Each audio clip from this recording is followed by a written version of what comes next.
বিয়ের প্রায় 2 মাস হয়ে গেছে। বাসর রাতের পরে আমি আমার স্বামীকে দ্বিতীয়বারের জন্য দেখিনি এবং আমাদের মাঝে কোনো রকম যোগাযোগও নেই। নিজের প্রিয় বান্ধবীর এমন জটিল শিকার উক্তি পেয়ে স্তব্ধ হয়ে গেল আশা। তোর শাশুড়ি শ্বশুর এই নিয়ে কিছু বলেনি? কি বলবে? শিমুর প্রশ্নের বদলে প্রশ্ন করায় কিছুটা রুষ্ট হলো আশা। মেয়েটা চিরকাল এমন কখনো কোনো কিছু পরিষ্কার করে বলে না। দেখ সুমু, তোদের মধ্যে কি কিছু হয়েছে? আমি এসব কিছু জানি না। আশা লোকটাকে আমি বিয়ের আগে মাত্র একবার দেখতে পেয়েছিলাম। তুই তো জানিস ঘরোয়াভাবে আমাদের বিয়েটা সম্পূর্ণ হয়। আমরা একে অপরকে যেখানে ভালো করে চিনতাম না সেখানে ঝামেলা কেমন করে হবে বলতো? তুই আঙ্কেল আন্টিকে এই ব্যাপারে কিছু বলিসনি? না, এখনও কিছু বলিনি। বিয়ের পরে ফেরুনিতে আমার স্বামী না গেলে আমার শাশুড়ি আমাকে নিয়ে যায়। শাশুড়ি বাবাকে জানায় হঠাৎ কাজ পড়ে যাওয়ায় সফিয়ান বিদেশ থেকে আসতে কিছুদিন সময় লাগবে। তাই তবুও কেন তাদের সত্যিটা বলছিস না শিমু? আমাদের আর্থিক অবস্থা তোর জানা আশা। এখন আমি যদি বাড়িতে ফিরে যাই বাবার কষ্ট হবে। ওর থেকে আমি বেশ ভালো আছি।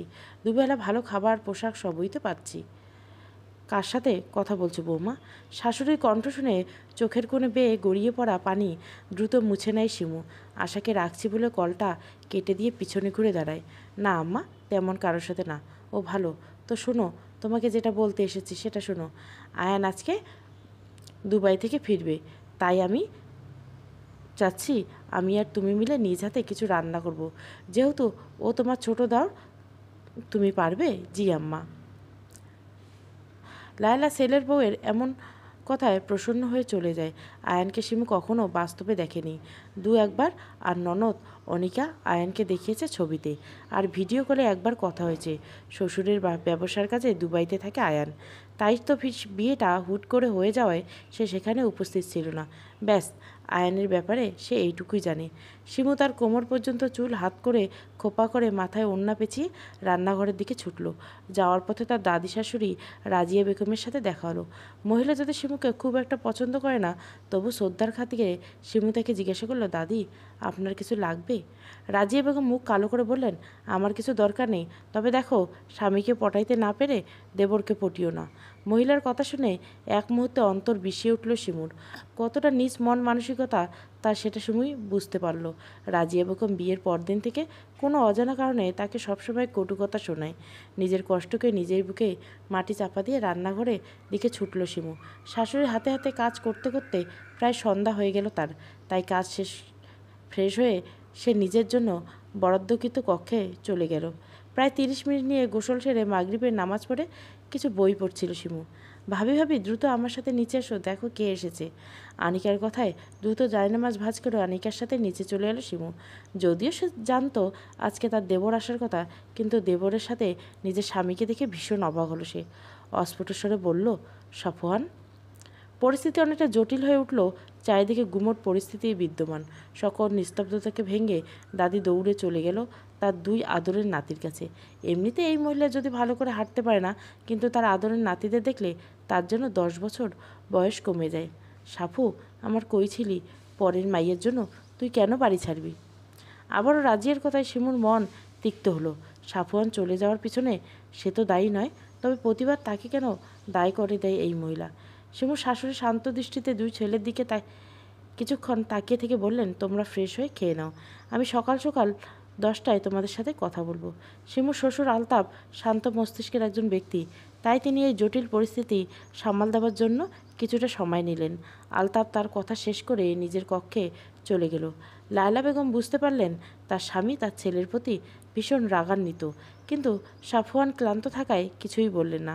তার ছেলে যতই অপরাধ করুক না কেন, শিমুর নিজেকে এখানে বড্ড বেমানান লাগছে। তার তথাকথিত স্বামী তার দিকে এই পর্যন্ত একবারের জন্য তাকায়নি। আয়ান শিমুর অস্বস্তি কিছুটা আন্দাজ করতে পারছে। ভাবি, আপনি দূরে কেন দাঁড়িয়েছেন? ভাইয়ের পাশে এসে দাঁড়ান। যদিও আয়ান শিমুর অস্বস্তি কমানোর জন্য বলেছিল, কিন্তু শিমুর মাঝে অস্বস্তি কমার বদলে কয়েক গুণ বেড়ে গেল। রাজিয়া বেগম শিমুর দিকে মুখ বাঁকিয়ে বলল, ওই যে মেয়ে, স্বামীর কদর তো বুঝে না, ও কী করে স্বামীরে দরদ করব? লায়লা শাশুড়ির প্রতি ক্ষিপ্ত কণ্ঠে বললেন, আপনার নাতি সেরকম কদর দেওয়ার স্বামী না। অন্যের মেয়ের জন্য নিজের ছেলের কথা শুনাইল। ও না লায়লা, আপনি নিজেও নাতিদের দোষ ঢাকতে আসবেন না। আয়ান তোর ভাইকে নিয়ে ঘরে যা। আয়ান সাফওয়ানকে নিয়ে ঘরে চলে গেল। শিমু দেখলো তার পাথরের মতো স্বামী তার পাশ কাটিয়ে চলে যাওয়া। তার কথা বলা তো দূর, একবার নিজের বিবাহিত স্ত্রীর দিকে তাকালো পর্যন্ত। শিমুর চোখের কোণ বেয়ে কয়েক ফোঁটা জল গড়িয়ে পড়ল। নিজের জন্য বরাদ্দকৃত কক্ষে চলে গেল। সে তার স্বামীর কক্ষে থাকে না, ইচ্ছে করেই থাকে না। যে মানুষটার প্রতি তার কোনো অধিকার নেই, তার ঘরের প্রতি অধিকার দেখিয়ে লাভ কী? শিমু খাবার টেবিলে গুছিয়ে রেখে নিজের রুমে চলে গেল। নিজের ঘরে এসে দরজাটা বন্ধ করে আয়নের সামনে দাঁড়ালো নিজের কমতি খুঁজতে। মাথার খোপা খুলে দিতেই কালো কেশগুলো পুরো পিঠ জুড়ে ছড়ে ছিটিয়ে পড়ল। আয়নার সামনে দাঁড়িয়ে থেকে শিমু নিজেকে প্রশ্ন করল, কী লাভ এই রূপগুণ দিয়ে? যেই রূপে এবং গুণে স্বামীকে মুগ্ধ করতেই পারলাম না। নিজের সাথে কথা বলতে বলতে শিমু হাঁটু মেরে বসে পড়ল মেঝেতে। চোখ দুটোতে অশ্রুকণা ঝর্ণা শুরু হলো। বরফ যেমন পানির ফোঁটা আকারে ভূপৃষ্ঠে পানির ফোঁটা আকারে পতিত হয়, বৃষ্টিপাতের সৃষ্টি করে, তেমনি শিমুর বুকে যতই অভিমান ছিল সব পানির ফোঁটা আকারে চোখ দিয়ে গড়িয়ে পড়ছে। সাফওয়ান দীর্ঘ সময় শেষে শাওয়ার নিয়ে ফ্রেশ হয়ে বের হলো। বের হতে বিছানায় বসে থাকা বোনের দিকে নজর পড়ল। আনিকা ভাইয়ের উদ্দেশ্যে চেঁচিয়ে বলল, ভাইয়া তুমি আসবে বললে না যে? সারপ্রাইজ দিলাম। নিজের কথা শেষ করতে টাওয়াল নিয়ে চুল মুছতে শুরু করলো। অনিকা কিছুক্ষণ গালে হাত দিয়ে আবার ভাইকে উদ্দেশ্য করে বলল, কাকে ভাইয়া? সাফওয়ান এবার বোনের মাথায় জোরে গাঁটটা মারল। অনার্স পড়ুয়া ছাত্রী যে এত গাধি হয় সেটা তোকে না দেখলে আমি বুঝতে পারতাম না। ভাবিও তো অনার্স পড়ে। সাফওয়ান ভুরু কুচকে জিজ্ঞাসা করলো, কোন ভাবি? অনিকা ভীষণ মজা পেল। সেও অনুরূপভাবে ভাইয়ের মাথায় গাঁটটা মেরে বলল, অফিসের বস যে এত বোকা হয় সেটা তো তোকে না দেখলে জানতেই পারতাম না। তুই এত বড় গাধা যে নিজের বউ কোন ইয়ারে পড়ে সেটা জানো না। নিজের বাক্য সমাপ্ত করে অনিকা দ্রুত ভাইয়ের কক্ষ ত্যাগ করলো। সাফওয়ান এবার হাতের টাওয়াল নামিয়ে টেবিলের উপর রাখলো। মনে মনে কিছু একটা ভেবে মুচকে হাসি দিল একবার। দীর্ঘ রাত কেটে গিয়ে নতুন একটা সকাল। সেই সকালে কারো জন্য সুখ আনন্দ বয়ে আনে, আবার কারো জন্য বিষাদ আর মর্মপীড়া। সকালে উঠে অনির্দিষ্ট সময়ে সালাদ আদায় করে নিজের কাজে লেগে পড়ে শিমু। সঙ্গে বাড়ির কাজের বুয়া রহিমা খালা আর শাশুড়ি লায়লা বেগম আছে। লায়লা ও রহিমা গল্পে মশগুল হয়ে আছে। শিমু টুকটাক তাদের কথা শুনছে আর কাজ করছে। হঠাৎ অপ্রত্যাশিতভাবে রান্নাঘরে আগমন হয় রাজিয়া বেগমের। শিমু এই বাড়িতে বউ হয়ে আসার পরে রান্নাঘরে এই মহিলাকে বলতে গেলে আসতেই দেখেনি। কারণ শিমু যতটুকু জানে, রাজিয়া বেগম আগুনের তাপ মোটেও সহ্য করতে পারেন না, তার নাকি মাথা ব্যথা করে। শিমু অবাক হওয়া দেখে রাজিয়া বেগম শিমুর দিকে ঘুরে মুখ বেঁকালেন। এই মেয়েটা তার শুরু থেকেই পছন্দ না। কত ইচ্ছে ছিল নাতির জন্য নিজের পছন্দ মতো স্মার্ট একটা মেয়েকে নাতি বউ করে আনবে, কিন্তু এ মেয়ে তার উল্টো, ধার্মিক এবং সাদামাটা প্রকৃতির একটা মেয়ে। রাজিয়া বেগম শিমুকে ঠেলে সরিয়ে দেখলো কী কী রান্না হচ্ছে। মোটামুটি 4-5 পদ তৈরি হয়েছে, তবুও সে প্রসন্ন হলো না। লায়লা আরও 2-1 পদ করত। আমার নাতিদের এই কটা পদ দিয়ে কি আর খাওয়া হবে? শিমু যদিও কিছু বলতে পারল না, মনে মনে সে বিষম ক্ষুব্ধ হলো। মুখে বলা খুব সহজ, কিন্তু রান্না করা ততটাই কষ্টকর। মনে হয় না মা আমার ছেলেরা সকালে এত খাবার খাবে। ছেলের বউয়ের কথায় রাজিয়া মুখ কালো করে রান্নাঘর থেকে বের হয়ে গেলেন। মনে মনে ভাবলেন, নিজের ছেলেটাকে তো হাত করতে পারলেন না, কিন্তু নিজের নাতিকে হাত করে ঠিক এদের শায়েস্তা করবেন। খাবার টেবিলে সব খাবার গুছিয়ে রাখছিল শিমু আর রহিমা। লায়লা বেগম রুমে গেছেন ফ্রেশ হতে। এর মাঝে বাড়ির সবাই একে একে খাবার টেবিলে এসে বসতে শুরু করলো। আনিকা চোখ ডলতে ডলতে খাবার টেবিলে এসে বসলো, কিন্তু খাবারের দিকে তাকাতে তার চোখের থেকে সমস্ত ঘুম উড়ে গেল। ভীষণ খুশি হয়ে খাবারে হাত দিতে যাবে, অমনি আয়ান এসে বোনের হাত চাটি মারল। আয়ান এহেন কাজে প্রচণ্ড বিরক্ত হলো। আনিকা, তুই দেখিস তোর বউকে আমি কোন বেলায় শান্তিতে খেতে দিব না। আমার বউ কি তোরটা খাবে নাকি আমারটা? আমি কি তোরটা খাই না বাবারটা? যারটাই খাস মুটিয়ে যাচ্ছিস, দেখছিস না আমি মুটিয়ে যাচ্ছি? এত বড় কথা বলতে পারলি তুই? এই তোরা থামবি? বাবার কণ্ঠ পেয়ে 2 ভাই বোন একবারে চুপ হয়ে গেল, কিন্তু একে অপরকে চোখ দিয়ে শাসাতে মোটেও ভুলল না। শিমু আবার 2 ভাই বোনের দুষ্টু মিষ্টি ঝগড়া দেখে নিজের বোনদের কথা চিন্তা করলো। শিমুরা 4 বোন। শিমু বড় বোনের বিয়ে হয়ে গেছে 5 বছর আগে। অভাবের সংসার হওয়ায় তার বাবা খুব দ্রুত তার বড় বোনকে বিয়ে দিয়ে দেয়। আর তার ছোট 2 বোন যমজ বোন আছে। তাদেরকে জন্ম দিতে গিয়ে মা পৃথিবীর মায়া ত্যাগ করে চলে যান। শিমু অনুভব করলো ওর নিজের বোনদের কথা মনে পড়ছে। এই মেয়ে দাঁড়িয়ে না থেকে আমাদের খেতে দিবে তো নাকি নাকি না খেয়ে বসে থাকবো? রাজিয়া বেগমের কথায় হুঁশে ফিরল শিমু। ইতিমধ্যে শাশুড়ি বাদে টেবিলে সবাই উপস্থিত। শিমু একে একে সবার প্লেটে খাবার বাড়ছিল। নিজের স্বামীর প্লেটে বাড়তে গিয়ে হাত থেকে গেল অদৃশ্য জড়তা তাকে আঁকড়ে ধরল। সাফওয়ান শিমুর হাতের দিকে তাকিয়ে রইল কিছুক্ষণ, কিন্তু মুখে টু শব্দটিও করল না। রাজিয়া বেগম বিরক্ত হলেন ভীষণ। শিমুর হাত থেকে খাবারের চামচ কেড়ে নিয়ে নিজেই বেড়ে দিলেন প্রাণপ্রিয় নাতিকে। প্রথমবার রাজিয়ার কাজটা মনে মনে ভালো লাগলো শিমুর। শিমু, তোমার খাবার সার্ভ করতে হবে না, তুমি আমাদের সঙ্গে বসো। আব্বু আম্মু আসুক, আমরা একসাথেই খাবো। আলতাব আর কিছু বললেন না। নিজের খাওয়া শেষ করে দুই ছেলেকে তার কক্ষে যেতে বললেন। নিজের কক্ষে প্রস্থান করলেন। শিমু নিজের কক্ষে বসেছিল প্রয়োজন ছাড়া। সে খুব একটা নিজের কক্ষের বাইরে যায় না। আসবো ভাবি।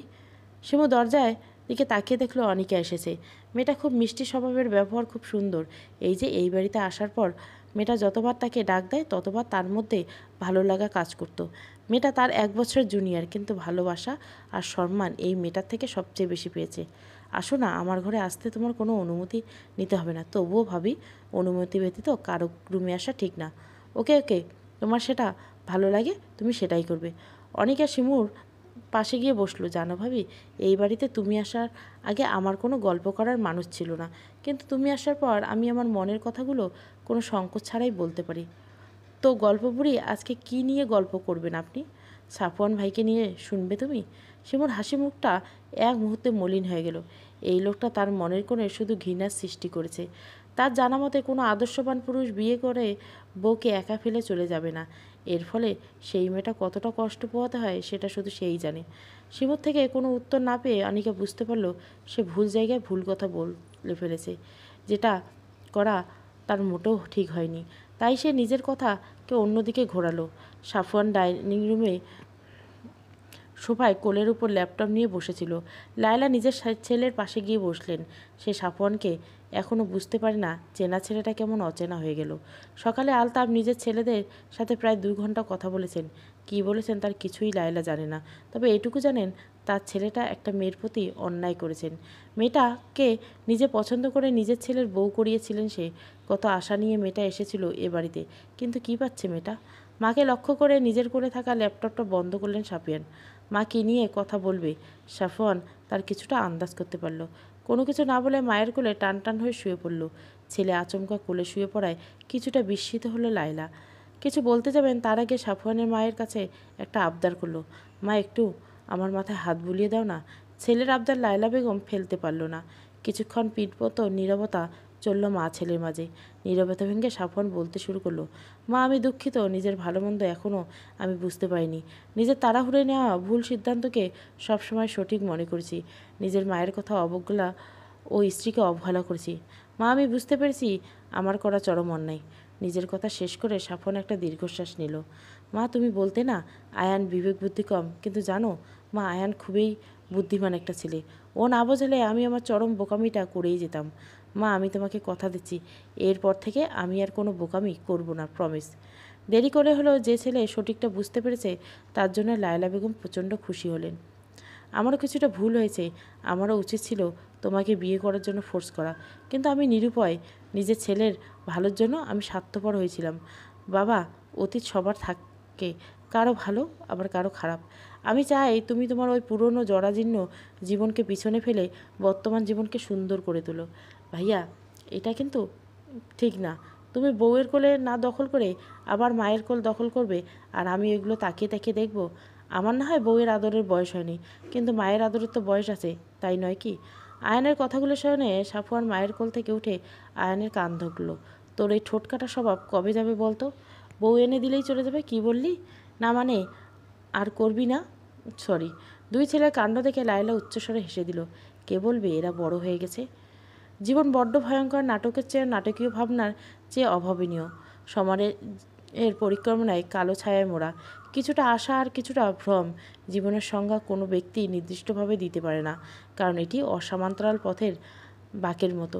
তাই জীবন সমীকরণ সহজ ভাবা অন্যায়। রাতের আকাশ জুড়ে তারারা মিটমিট করে জ্বলছে, অপরূপ সৌন্দর্য ছড়াচ্ছে পুরো পৃথিবীতে।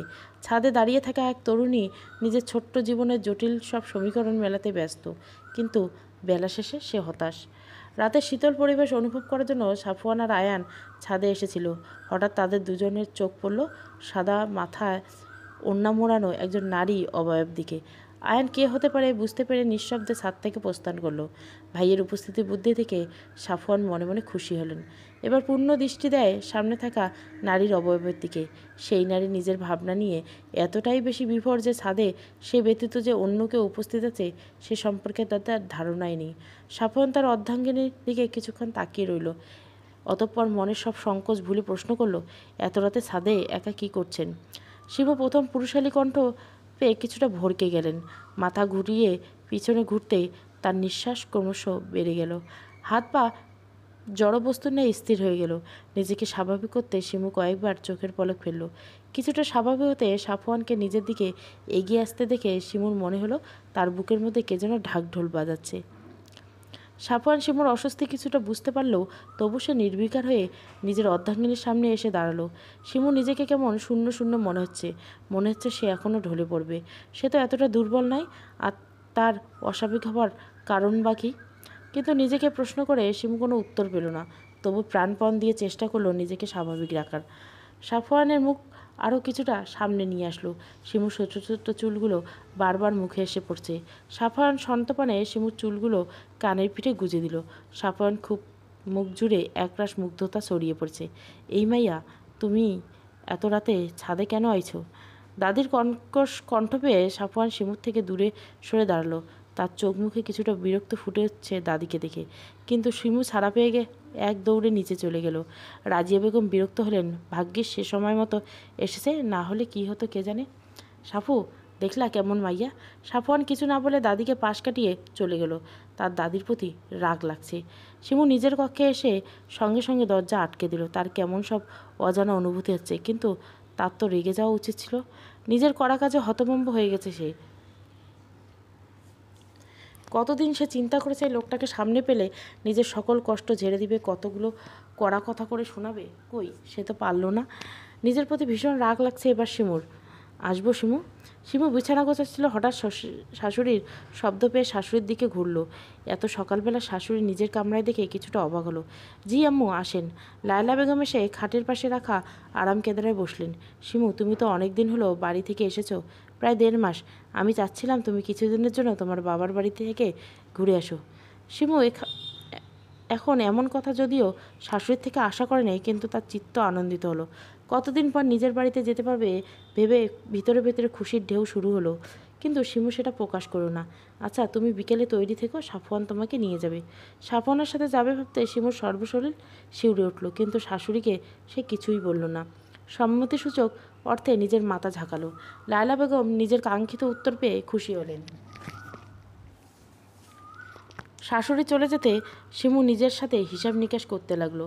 অনেক ভেবেচিন্তে সাফওয়ানের সাথে যাবে ঠিকই, কিন্তু সে আবার পুনরায় চলে আসবে তাকে রেখে।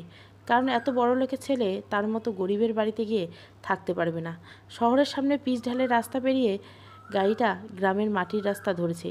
সাফওয়ান ড্রাইভিং সিটে বসে ড্রাইভ করছে, আর শিমু গাড়ির জানলা দিয়ে গ্রামের দৃশ্য অবলোকন করছে। দুজনের মাঝে প্রায় প্রগাঢ় নিস্তবতা। মাঝে মধ্যে সাফওয়ান লুকিং গ্লাসে 2-1 বার পিছনে তাকাচ্ছে। আরব ড্রাইভিং করায় মনোযোগ দিচ্ছে, কিন্তু দুজনের কেউ নীরবতা ভেঙে কথা বলছেন না। এরকম পিনপত নীরবতা আরও কিছুক্ষণ চলল। অবশেষে সাফওয়ান শিমুকে জিজ্ঞাসা করলো, আপনার গ্রামটা কিন্তু অনেক সুন্দর। শিমু মুখ দিয়ে শুধু উচ্চারণ করলো। আচ্ছা, আপনি কি কথা বলতে পারেন না? শিমু আবার সাফওয়ানের দিকে ভুরু কুঁচকে তাকালেন। সাফওয়ান মেখে হাসি দিয়ে বললেন, আসলে আপনি তখন থেকে চুপচাপ বসে আছেন তাই বললাম। শিমু এখনও কোনো উত্তর দিল না, একরাশ বিরক্ত নিয়ে অন্যদিকে মুখ ফিরিয়ে লাগলো। সাফওয়ান কিছুটা হতাশ হলো, বুঝতে পারলো এ মেয়ে এত সহজে গলবে না। দুজনের মধ্যে আবারও নিস্তবতা নেমে এলো। গাড়ি ছুটলো আবার নিজ গন্তব্য। গাড়ি এসে থামালো একেবারে শিমুদের বাড়ির উপর। গাড়ির শব্দ পেয়ে শিমুর 2 বোন ফিহা আর রিহা দৌড়ে এলো। অপ্রত্যাশিতভাবে বোনকে দেখতে পেয়ে তারা একটু অবাক হলো। পরক্ষণে তাদের হুঁশ আসতেই জোরে চিৎকার দিল, আব্বাকেও দেখো, আপা আইছে। ছোটো মেয়েদের চিৎকার শুনে মজিদ বাড়ির পেছনের ক্ষেত থেকে দৌড়ে এলেন। তার শরীর কাদামাটি দিয়ে মাখামাখি। মেয়ে ও মেয়ে জামাইকে দেখে তিনি ভীষণ খুশি হলেন। দ্রুত এগিয়ে গিয়ে মেয়ে জামাইয়ের হাত থেকে জিনিসগুলো নিজের হাতে নিলেন। ফিহা রিয়া বোনকে গিয়ে জড়িয়ে ধরল। সাফওয়ানকে ঘরে দিয়ে কেদারা পেতে বসতে দিলেন মজিদ। মুহূর্তেই তিনি অস্থির হয়ে গেলেন কি করবেন না করবেন এই ভেবে। সাপওয়ান শ্বশুরকে এত অস্থির হতে নিষেধ করলেন। আব্বু, আপনি অস্থির হবেন না, আমি তো এবারের ছেলে, তাই নয় কি? মেয়ে জামাইয়ের কথা শুনে মজিদ কিছুটা শান্ত হলো। ফিয়া রিয়া দুবোন শিমুর পাশে দাঁড়িয়েছে। সাফওয়ান তাদের কাছে ডাকলো। তার নিজের কাপড়ের দিকে তাকিয়ে সাফওয়ান আর দিকে এগোয় না, এই ভয়ে তাদের দুবোনের জামাকাপড় থাকা ময়লা যদি ওর শরীরে লেগে যায়। সাফওয়ান তাদের জড়তা দেখে মুচকে হাসে, মনে মনে ভাবলো একদম বোনের মতো স্বভাবেদের। নিজেই উঠে গেল তাদের দিকে, দু হাতে এগিয়ে দিয়ে তাদের কাছে নিয়ে এসে আদর করলো। নিজের কাছ থেকে দুটো চকলেট বের করে তাদের হাতে দিল। ব্যাস, তাদের সকল ভয় শেষ। বোন জামাইয়ের ওপর খুশি হয়ে দুটি চুমু এঁকে দিল তার গালে। শিপু সাপওয়ানের কাছে মুগ্ধ না হয়ে পারল না। ছেলেটাকে সে হয়তো যতটা খারাপ ভেবেছে সে ততটা খারাপ না। রাজিয়া বেগম রাগে ক্ষোভে চোখ মুখ লাল করে বসে আছে। তিনি ভাবতেও পারে না তার নাতি ওই মেয়েটার সাথে ওর গ্রামের বাড়িতে গেছে। দাদিকে এমন মুখ ফুলিয়ে বসে থাকতে দেখে আয়ান দাদির পাশে গিয়ে বসলো। আয়ান এতটুকু বুঝতে পারছে দাদি কোনো কারণে ভীষণ রাগান্বিত। আয়ান দাদির পানের বাটা বের করে দাদিকে এক টুকরো পান বানিয়ে দাদির হাতে দিল। ও সুন্দরী আমার, নাও পানটা খেয়ে নাও। তোর পান তুই খা, আমি খাবো না। দাদি বুঝছো কিন্তু। দাদি আয়ানের হাত থেকে পান কেড়ে নিয়ে চিবোতে শুরু করলো। পান খাওয়া আবার স্বভাব তার ততটা নেই, কিন্তু রাগ উঠলে সে পান খায় রাগ কমানোর জন্য। রাজিয়া বেগম মনে মনে ভাবলেন এমন করে যদি শিমুকে দাঁতের গোড়া সে পিষতে পারতেন তবে তার আত্মা ঠান্ডা হতো। শিমুদের বাড়ি থেকে কিছুটা সামনে এগুলো কালিঙ্গঙ্গা নদী। নদী থেকে সূর্যাস্তের এক অপরূপ সৌন্দর্য বহন করে সাফওয়ান মুগ্ধ দৃষ্টিতে কিছুক্ষণ সেই সূর্যাস্ত দেখল। ফিয়া আর রিয়া দুই বোন দুলাভাইয়ের হাত ধরে তারা উপভোগ করছে। সাফওয়ান মনে হলো শহর থেকে গ্রাম অনেক সুন্দর। তাদের গ্রামে আশাই হয় না বলতে গেলে। সেই ছোট্টবেলায় আসতো মায়ের সাথে, আজ এতদিন পর গ্রামের সৌন্দর্য দেখতে পেরে অনেক অনেক ভালো লাগার অনুভূতি হচ্ছে। শিমুর চিন্তায় চিন্তায় মুখ কালো হয়ে গেছে। সাফওয়ান তো চলে যাওয়ার কথা ছিল, কিন্তু সে তো গেল না। এখন তাদের এক ঘরেই থাকতে হবে। লোকটা তো তেমন একটা ভালো নয়। যদি তার কাছে আসতে চায় তবে সে কি করবে? সে কি চেঁচাবে? না, এটা করা যাবে না। নিজের সাথে বোঝাপড়া করে কোনো উত্তর পেল না শিমু, তাই হতাশ হয়ে বসে রইল। ইতিমধ্যে শ্বশুরের সাথে কথা শেষ করে বউ এর ঘরে ঢুকলো সাফওয়ান। ভিতরে এসে নজর পড়ল এক ভাবুক রমণীর দিকে। সে সর্বদাই নিজের ভাবনায় ঢুকে থাকে। ভাগ্যিস মা তাকে এই বাড়িতে আসার বুদ্ধিটা দিল, না হলে বউয়ের এত কাছাকাছি আসাই যেত না। সাফওয়ান গলা খাকিয়ে দিল। সাফওয়ানের শব্দ পেয়ে শিমু শটানভাবে দাঁড়িয়ে পড়ল। সাফওয়ান শিমুর কাণ্ড দেখে মুচকি মুচকি হাসছে। শিমু সেটা খেয়াল করে আরও অস্বস্তিতে পড়ে গেল। মনে মনে সিদ্ধান্ত নিল কাছে আসতে চাইলে কড়া করে কিছু কথা শুনিয়ে দেব। আপনি কি কিছু নিয়ে চিন্তিত? শিমু সাথে সাথে কথা নাকচ করে বলল, না না, আমি চিন্তিত নেই। আপনি কাছে আসতে চাইলে কি আমি আসতে দেব নাকি? নিজের কথা শেষ করে শিমু ঠোঁটে কামড়ে ধরল। মনে মনে ভাবল এটা কি বলে ফেললাম। সাফওয়ান মুখের হাসিটা আরও চওড়া করে বলল, ও তার মানে আমি কাছে আসব। শিমু ভীষণ অস্বস্তি নিয়ে দাঁড়িয়ে রইল। অতিরিক্ত চিন্তায় তার সব গুলিয়ে যাচ্ছে, তাই সে আর লজ্জায় কোনো কথা বলতে পারল না। চুপ করে দাঁড়িয়ে রইল। সাফওয়ান গিয়ে বিছানায় বসলো। পুরো ঘরে একটা খাট, একটা পড়ার টেবিল আর একটা টিনের বাক্স ব্যতীত কিছুই নেই। শিমু এখনও একইভাবে দাঁড়িয়ে আছে। আপনি কি ঘুমাবেন না, নাকি না ঘুমিয়ে রাত পার করে দেবার ইচ্ছা? সত্যি বলতে আপনার পাশে শুতে অস্বস্তি বোধ হচ্ছে। শিমুর অকপটে উত্তর, আপনি নিশ্চিন্তে থাকতে পারেন। আপনার অনুমতি ব্যতীত আমি আপনাকে কখনো স্পর্শ করব না। শিমু তবুও পুরোপুরি শান্ত হলো না। সাফওয়ান শিমুর অস্বস্তি বুঝতে পেরে বিছানার দিকে একবার তাকালো। বিছানায় একটা কাঁথা আর দুইটা বালিশ। সাফওয়ান বিছানার মাঝ বরাবর কাঁথা ভাঁজ করে লম্বা করে বিছিয়ে বিছানা দুভাগ করলো। আপনি এক পাশে থাকবেন, আমি এক পাশে থাকবো। আশা করছি আপনার কোনো অস্বস্তি হবে না। অতঃপর সাফওয়ান নিজের পাশে গিয়ে শুয়ে পড়ল। শিমু কিছুক্ষণ তাকিয়ে থেকে সেও নিজের পাশে এক কোণে গিয়ে শুয়ে পড়ল। সাফওয়ান হঠাৎ চোখ খুলে বলে উঠল, আমি অতিক্রম করব না, কিন্তু আপনি চাইলে আসতে পারেন আমার কাছে, আমি কিছু মনে করব না। শিমু মনে মনে বলল সাফওয়ানকে বেয়াদব বলে গালি দিল। তারপর ক্লান্ত থাকা চোখ বন্ধ করে গভীর ঘুমে তলিয়ে গেল। সাফওয়ান কিছুক্ষণ ঘুমের অভিনয় করে শুয়েছিল। শিমু ঘুমিয়েছে বুঝতে পেরে সাফওয়ান চোখ মেলল। মেয়েটা তার দিকে পিঠ করে শুয়ে আছে। সাফওয়ান আস্তে করে বিছানা ছেড়ে উঠল। শিমু যে পাশে শুয়েছিল উঠে গিয়ে সে পাশে গিয়ে দাঁড়ালো। শিমু গভীর ঘুমে তলিয়ে থাকা সে বুঝতে পারল না তার দিকে কেউ গভীরভাবে তাকিয়েছে। সাফওয়ান শিমুর ঘুমের সুযোগ নিয়ে মুগ্ধতা চোখে তাকিয়ে রইল। নিজের করা ভুলগুলো চরমভাবে অনুভব করলো। আজকে তাদের সম্পর্ক সাধারণ স্বামী স্ত্রীর মতো হতে পারত, কিন্তু সেই তো নিজের রাগ ক্ষোভকে প্রাধান্য দিয়ে চলে গেছিল। কোনো মেয়েই চাইবে না তার স্বামী তাকে বিয়ের পরে একা ফেলে চলে যাক। মেয়েটার সাথে এইটুকু সময় থেকে সে যতটুকু বুঝতে পেরেছে, মেয়েটা ভীষণ চাপা স্বভাবের। বুক ফাটবে কিন্তু মুখ ফুটবে না। সাফওয়ান খুব ইচ্ছে করলো নিজের হাত বাড়িয়ে শিমুর গাল স্পর্শ করার, কিন্তু পরক্ষণে নিজের করা ওয়াদার কথা মনে করতে হাত সরিয়ে নিল। সব যখন সেই শুরু থেকেই, তখন সেই শিমুর ভালোবাসা জয় করেই নিবে, এতে যতই তার কাঠখড় পোড়াতে হোক না কেন তাকে। সকালে আজানের আওয়াজে পেয়ে ঘুম ছুটে গেল শিমুর। নিজের দিকে তাকাতে অবাক হলো, তার শরীরে কাঁথা দিয়ে জড়ানো। সাফওয়ান নিজের নির্দিষ্ট জায়গায় ঘুমিয়ে আছে। নিজের স্বামীর দিকে একবার গভীর দৃষ্টিতে তাকালো শিমু। ফর্সা মুখে কালো কালো ছোট ছোট চাপ দাড়িতে ভীষণ সুন্দর লাগছে ছেলেটাকে। কিছুক্ষণ সাফওয়ান মুখের দিকে তাকিয়ে থেকে কি করছিল বুঝতে পেরে নিজেকে গালি দিতে দিতে উজু করে ঘর থেকে বেরিয়ে গেল। টিনের ফাঁক ফোকর দিলে রোদের আলো এসে পড়ছিল সাফওয়ানের মুখর। সেই আলোতে সাফওয়ানের ঘুম ভেঙে গেল। সাফওয়ান আশেপাশে তাকালো একবার, শিমু ঘরে নেই। সাফওয়ান বিছানা থেকে উঠে ঘর থেকে বাইরে বেরোলো। তারপর ছোট দুই শালিকাকে হাতে বল নিয়ে দৌড়দৌড়ি করছে। শিমু রান্না করছে রান্নাঘরে, আর ওর শ্বশুর এটা ওটা এগিয়ে দিচ্ছে। সাফওয়ান অনুভব করলো তার শাশুড়ি থাকলে হয়তো তার আদরটা আরও কয়েক গুণ বেড়ে যেত। সাফওয়ান শালিদেরকে কাছে গেল। ফিহা আর রিহা সাফওয়ানের কাছে পেয়ে বায়না করতে লাগলো তাদের সাথে বল খেলতে। সাফওয়ান তাদের অনুরোধ ফেলতে পারল না। তাদের খেলতে খেলতে বলটা একটু ঝোপের আড়ালে চলে গেল। ফিহা রিহা আনতে যেতে চাইলে সাফওয়ান তাদের রেখে নিজেই বল আনতে গেল। ঝোপের নিচে নিচু হয়ে বল আনতে গিয়ে ভুলবশত ঝোপটার কাটা পরনের টি শার্ট বেঁধে পিঠে ঢুকে গেল। ব্যথায় মুখ থেকে শব্দ করে বের হয়ে আসলো সাফওয়ান। তবু কণ্ঠ করে বলটা সব উদ্ধার করে শালিকাদের হাতে ধরিয়ে দিল।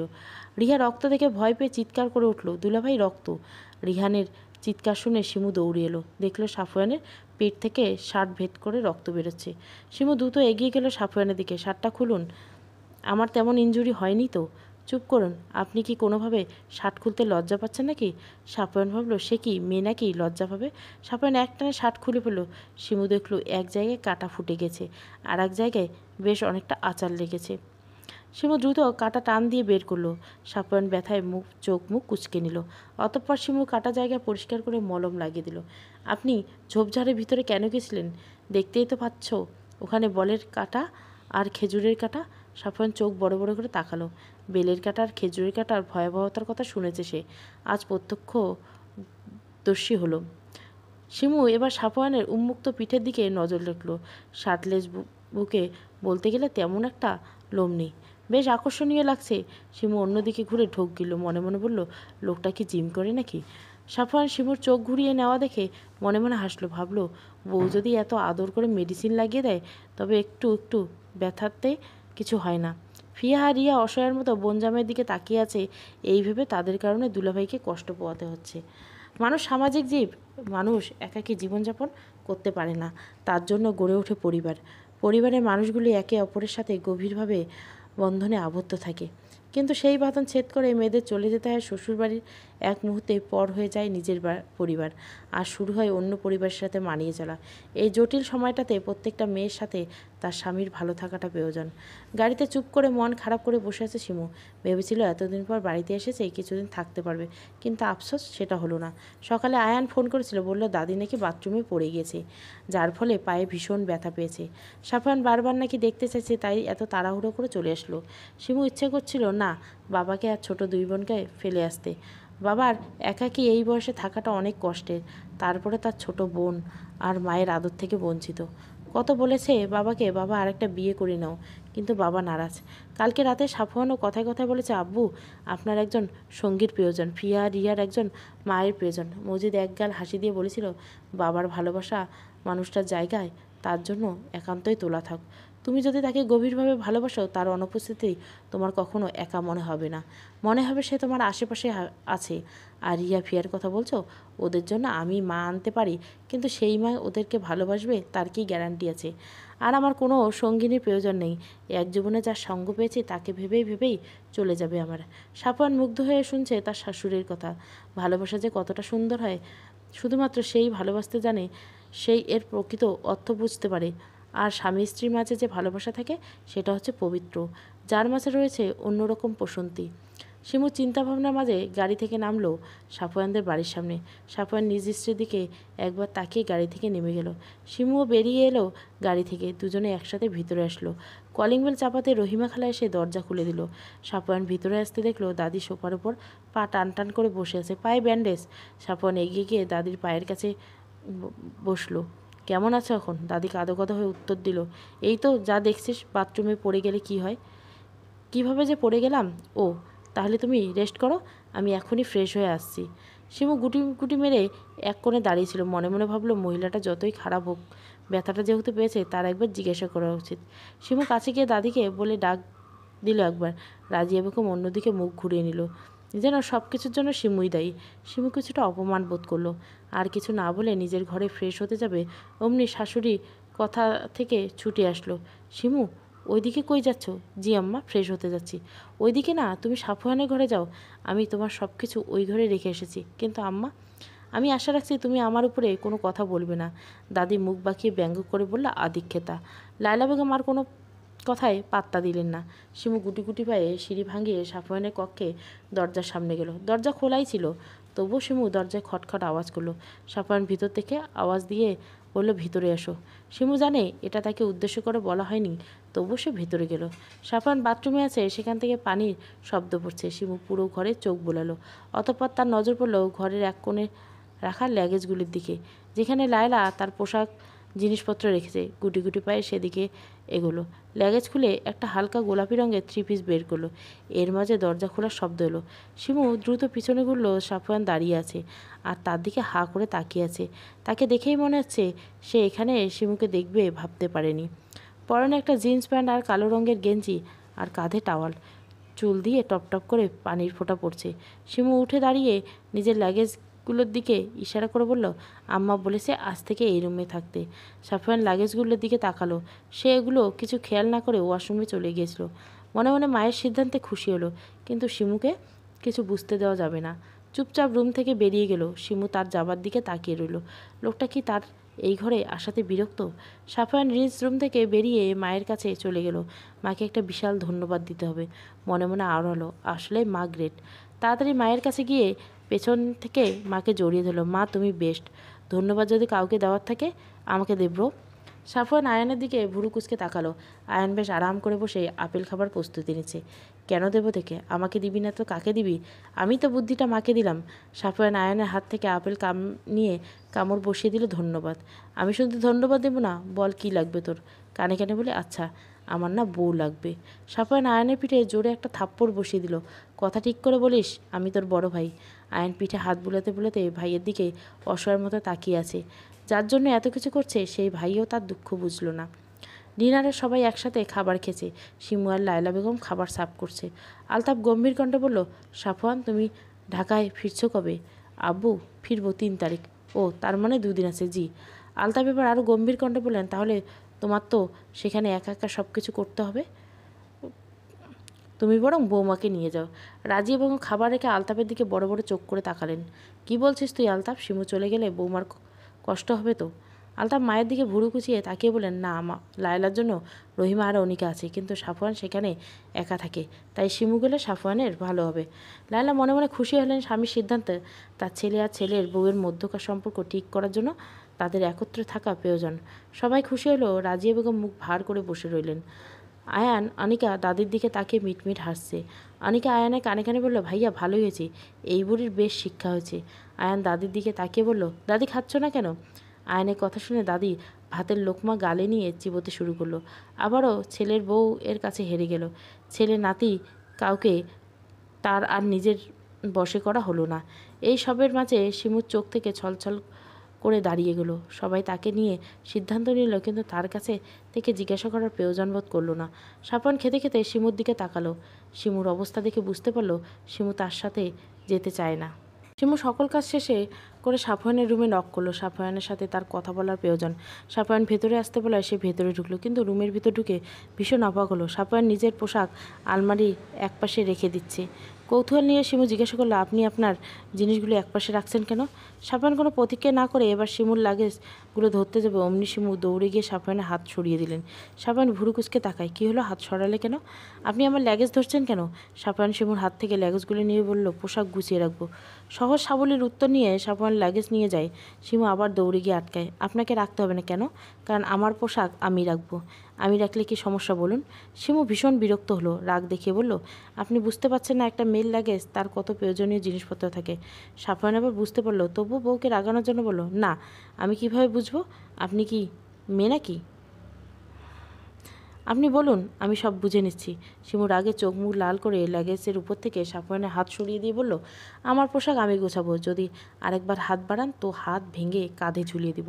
সাফওয়ানের প্রথম বউকে এত রাগ করতে দেখে আর কথা বলতে দেখে অবাক হলো, কিন্তু শিমু তার সাথে ধীরে ধীরে স্বাভাবিক হচ্ছে বুঝতে পেরে মনে মনে খুশি হলো। অনিকা নিজের পড়ার টেবিলে বসে কেস দেখছিল দুটো চোখেই। দরজা খোলা ছিল। আয়ান চুপি চুপি পায়ে পেছন থেকে এসে বোনকে বলল, কী করছিস পাকনি? আকস্মিক শব্দ পেয়ে অনিকার হাতে স্কেচবুকটা পড়ে যায়। অনিকা দ্রুত স্কেচবুকটা তুলতে যাবে, অমনি আয়ান বুকটা নিজের হাতে তুলে নেয়। হাত নাড়িয়ে নাড়িয়ে দেখে বলে, কি বলতো, প্রেমপত্র লিখছিস নাকি? তুমি দাও তো খাতাটা। স্কেচবুকে কি কেউ প্রেমপত্র লিখতে পারে নাকি? পারে পারে, মানুষ চাইলে সব পারে। আয়ান খাতাটা খুলতে যাবে, অমনি দ্রুত অনিকার খাতা কেড়ে নেয়। কিন্তু আয়ান খাতা দেয় না, বোনের থেকে লম্বা হয়, বোনকে এক বাহু চিপায় রাখতে থাকে। এরপর খাতা পৃষ্ঠা উল্টায় পুল্টায়, একটা পৃষ্ঠায় গিয়ে চোখ আটকে যায়। একজোড়া চোখ চেনা চেনা লাগছে, কিন্তু চিনতে পারছে না। অনিকা কোনো রকম আয়ানের কাছ থেকে ছুট্টে হাত থেকে খাতাটা কেড়ে নেয়। ভাইয়া, তুমি যে এমন করে আমাকে জ্বালাও, দোয়া করি তোমার বউ তোমাকে জ্বালিয়ে পুড়িয়ে খাক করে দিক। তা যাই করুক, একটা বউ হলেই চলবে আমার। শিমু সাফওয়ানের মাঝে আজকে রয়েছে বিশাল কোলবালিশ। সাফওয়ান রেখেছে এই ভয়ে যদি কিছু হয়ে যায়। যা মেয়ে, পরে তার হাত পা ভেঙেই দেয়। কেটে গেছে দুটো দিন। সাফওয়ান শিমু চলে যাবার সময় হয়ে গেছে। ইচ্ছে না থাকা সত্ত্বেও শিমুকে যেতে হচ্ছে। শিমু যাবতীয় জিনিস গাড়িতে তুলছে ড্রাইভার চাচা। শিমু শাশুড়ির কাছে গিয়ে মুখ ভার করে যেন টুপ করে চোখের জল গড়িয়ে পড়ল। আনিকাও মন খারাপ করে দাঁড়িয়ে আছে। তার ইচ্ছে করছে না ভাবিকে যেতে দিতে, কিন্তু ভাই ভাবির মাঝে যোজন যোজন দূরত্ব কমাতে তাদেরকে একত্রে থাকাটা প্রয়োজন। আয়ান সাফওয়ানের সাথে দুষ্টুমিতে ব্যস্ত। অবশেষে সকলকে বিদায় নিয়ে সাফওয়ান আর শিমু গাড়িতে বসলো। দাদি তাদের যাওয়া দেখে কিছু বলল না, শুধু মুখে অন্ধকার নামিয়ে বসে রইল। শিমুর চোখ থেকে এবার বাঁধ ভেঙে গেল। চোখ দিয়ে ফোঁটা ফোঁটা পানি পড়ছে আর হাতের সাহায্যে মুছছে। সাফওয়ান নিজের রুমাল এগিয়ে দিল। শিমু সাফওয়ান থেকে রুমালটা নিয়ে চোখ পরিষ্কার করলো। মুহূর্তের মাঝে শিমুর চোখ মুখ লাল হয়ে গেল। প্রায় 3 ঘন্টা রাস্তা, 8 ঘন্টার মতো কান্না করে গেল। শিমু ঘুমিয়ে পড়ল। সাফওয়ান সপ্তপানে শিমুর মাথায় সাফওয়ানের কাঁধ রাখলো। মনে মনে ভাবলো, মেয়েটার কত রূপ দেখবে সে, কখনো রুদ্রাণী, আবার কান্নাবতী, আবার কখনো শান্ত নদীর মতো গভীর। এই মেয়ের প্রেমে পড়ার মতো হাজার কারণ আছে তার কাছে, তাই সে একটা কারণে মিস করবে না। সবগুলো কারণ দেখে তার প্রেম পুকুরে হাবুডাবু খাবে। সাফওয়ান মন হয়ে হচ্ছে বারবার উকিঝুঁকি দেই, মন চাচ্ছে একবার মেয়েটার গালে নিজের ঠোঁট স্পর্শ করাতে, কিন্তু মস্তিষ্ক বলছে না করলে ওর ওয়াদা ভঙ্গ হবে। মন মস্তিষ্কের সাথে লড়াই করে সে মস্তিষ্ককে জিতিয়ে দিল। গভীরভাবে তাকিয়ে রইল নিজ স্ত্রীর দেখি। নেই চোখের প্রণয়। যদি শিমুকে দেখতে, তবে সাফওয়ানকে নির্বিঘ্নে আপন করে নিত। লায়লা বেগম রান্নাঘরে রহিমা খালার সাথে রান্না করছিল। হঠাৎ কলিং বেল শব্দ উঠল। তিনি দ্রুত গিয়ে দরজা খুলে দিতেই দেখলেন আমান আর তার পরিবার দাঁড়িয়েছে। এই সন্ধ্যাবেলা তাদের আসার কারণ বুঝতে পারল না, তবু ভদ্রতার খাতিরে আসতে বলল। আমান সম্পর্কে আয়নের বন্ধু। সে মাঝে মাঝে এ বাড়িতে আসে, কিন্তু বাবা মাকে নিয়ে আসার কারণটা স্পষ্ট না। তাই তিনি তাদের হালকা নাস্তা দিয়ে আয়ানকে ডাকতে চলে যান। অনিকার মন খারাপ হয়। আয়ান এটা সেটা বলে বোনকে খুশি করার চেষ্টা করেছে। লায়লা অনিকার রুমে আয়ানকে দেখে বললেন, আয়ান তোর বন্ধু এসেছে। আয়ান বিস্ময় নিয়ে বলল, এই সন্ধ্যাবেলা? হ্যাঁ, আমান এসেছে তার পরিবার নিয়ে। আমানের নাম শুনে অনিকার হার্টবিট ফাস্ট হয়ে গেল। অস্পষ্টে বলল, আমানের পরিবার নিয়ে এসেছে? আয়নের বন্ধুর হঠাৎ পরিবার নিয়ে আগমনের কারণটা বোধগম্য হলো না। দ্রুত নিচে গিয়ে আমানকে বলল, দোস্ত তুই এই সন্ধ্যাবেলা কেন আসতে পারি না? আমান শীতল কণ্ঠে উত্তর দিয়ে আশেপাশে চোখ বুলিয়ে আনিকাকে খুঁজল। না, কোথাও নেই। মেয়েটা তাকে পুড়িয়ে পুড়িয়ে শেষ করে দেওয়ার প্ল্যানিং করছে। আলতাফ এসে আমানের বাবা সিরাজের পাশে গিয়ে বসলেন। ভাই, এই অসময়ে আপনারা এখানে? কোথাও যাচ্ছিলেন বুঝি? না ভাই, এখানেই গেলাম। আলতাপ ভুরু কুঁচকে গেল, ভদ্রতা সুলভ মুখে হাসি ফুটিয়ে বলল, হঠাৎ এই পথে কি মনে করে? এখন রোজই হাসতে হবে, সম্পর্ক দৃঢ় করতেই এসেছি। আলতাফ বিচক্ষণ মানুষ, সিরাজের কথার মানে খুব দ্রুত বুঝতে পারলেন। আমানের দিকে একবার গভীরভাবে তাকালেন। আমান বারবার অনিকার রুমের দিকে তাকাচ্ছে, যা বোঝার তিনি বুঝে গেলেন। বাবা মায়ের একমাত্র ছেলে আমান ছেলে হিসেবে ভালোই, বর্তমানে সে একজন হার্ট সার্জেন, সিরাজও নাম করে ব্যবসায়ী। সব মিলিয়ে তিনি অমত করার সুযোগ পেলেন না। তাই মুখে এক গাল হাসি ফুটিয়ে বললেন, লায়লা, মাকে ডাকো আর মিষ্টি নিয়ে এসো। সিরাজও খুশি হলেন, যদিও আমার ডায়াবেটিস, তবে আজকের জন্য মিষ্টি খেলে ক্ষতি হবে না। আমানের মা কামিনী বেগম স্বামীর দিকে চোখ গরম করে তাকালেন। বউয়ের চোখ গরম দেখে সিরাজ মুখ ছোট করে বলল, অল্প করেই খাবো। সিরাজের কথা শুনে উপস্থিত সবাই হেসে দিলেন। আয়ান বন্ধুর চোখের দিকে গভীর ভয়তে তাকায়, মনে মনে বলে, আমার বোনের সাথে শালা তুই এত কিছু করলি, আমি জানলামই না। আয়ান বন্ধুর চোখের দিকে গভীর চোখে তাকায়, মনে মনে আওড়ায়, আমার বোনের সাথে তুই এত কিছু করলি, আমি জানলাম না। আলতাফ সাহেব লায়লাকে বলল, লায়লা, তুমি একটু অনিকাকে নিয়ে আসো তো। অনিকার নাম শুনতে আমানের চিত্ত পুলকিত হলো। আয়ান চুপচাপ বসে আমানের কাণ্ড দেখছে। কলেজ জীবনে একটা কথা মনে পড়ে গেল তার। তখন আয়ান আর আমান সবে ইন্টার ফার্স্ট ইয়ারে পড়ে। আমানকে যে মেয়ে পছন্দ করে না কেন না, আয়ান তাকে পটিয়ে নিত। এমনকি শায়লা নামে একটি মেয়েকে আমানের অনেক ভালো লেগেছিল। বন্ধুকে সে এই ব্যাপারে জানালে আয়ান সেই মেয়েটাকে নিজ দায়িত্বে নিজের প্রেমিকা বানিয়ে দেয়।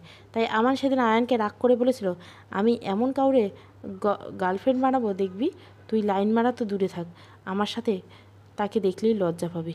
আমান সত্যি সেটাই করেছে, তার নিজের বোনেই প্রেমিক হয়ে গেছে। আয়নের আকাশ পাতাল চিন্তার মাঝে ড্রয়িং রুমে লায়লা অনিকাকে নিয়ে আসলো। অনিকা আমানের দিকে চোখ তুলে তাকাচ্ছে না, কিন্তু আমান চাতক পাখির মতো তাকিয়ে আছে প্রণয় কুমারীর দিকে, যাকে একবার সে চিরতরে নিজের করে নেবার জন্য এসেছে। আর তার প্রণয় কুমারী অভিমান দেখিয়ে দূরে যেতে পারবে না। অনিকা একদম আমানের মুখোমুখি বসানো হলো। অনিকা ভাবতে পারছে না ছেলেটাকে নিজের কথাকে এত তাড়াতাড়ি সত্যি করে দিবে। অতিরিক্ত অস্বস্তি হচ্ছে অনিকার, কারণ আমান এক নজর তাকিয়ে আছে তার দিকে, আর তার ভাই সরু দৃষ্টিতে তাকিয়েছে আমানের দিকে। আমানের বাবা মা অনিকার সাথে কথা বললেও তাদের তেমন কোনো কিছু জানার নেই। মেয়েকে তারা আগের থেকেই চেনে। ছেলের জেদের কাছে হার মেনে এই রাত্রিবেলা তারা মেয়ে দেখতে এসেছে। রাজিয়া বেগম চা মুখে দিতে দিতে বলল, আমার মনে হয় আমান আর অনিকাকে কিছুক্ষণ একা কথা বলতে দেওয়া প্রয়োজন। রাজিয়া বেগমের কথায় সবাই সম্মত হলো। আমান যেন এই অপেক্ষাতে ছিল। অনিকা উঠতে সেও অনিকার পিছন পিছন হাঁটা শুরু করলো। অনিকা রুমের ভিতর আসতে সাথে সাথে আমান দরজা আটকে দিল। অনিকা যেন নিঃশ্বাস আটকে গেল। এমন অবস্থায় তবুও কাঁপা কাঁপা বলায় বলল, দরজা কেন আটকাচ্ছেন? আমান অনিকার কথা পাত্তা না দিয়ে অনিকার মুখোমুখি এসে দাঁড়ালো।